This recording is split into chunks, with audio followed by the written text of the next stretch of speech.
Ekdala mother বজ্রাসন primary স্কুলটাতে এসেছিলাম। এর আগেও রাত্রে দেখছি এখানে স্কুল, পুরাতন ভবন, তারপরে সামনে যে জায়গা, এখানে 1 হাঁটু পানি থাকে, সবসময় পানি থাকে। ছাত্রছাত্রী পানির মধ্যে দিয়ে স্কুলের মধ্যে ক্লাস করতে যাওয়া লাগে।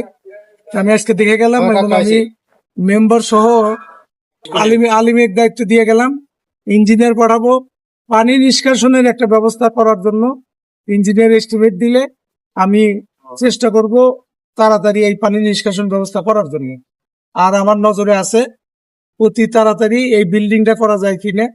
যদিও এখানে বটগাছ আছে, বটগাছটাও ঝুঁকিপূর্ণ, এটাও কাটার ব্যবস্থা করা যায় কিনা আমি থানা ইঞ্জিনিয়ার এবং সদরের ইউনো সবার সাথে কথা বলে চেষ্টা করব বটগাছটা কাটার জন্য, পানি নিষ্কাশনের ব্যবস্থা করার জন্য, আর অতি তাড়াতাড়ি যাতে একটা বিল্ডিং দিতে পারি আর কি।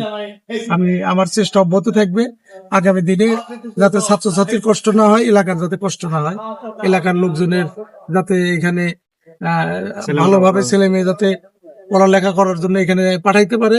আমি আমার সেই লক্ষ্যে আমি যে কাজ করা দরকার, উন্নয়নমূলক কাজ, সব কাজ ইনশাল্লাহ করব।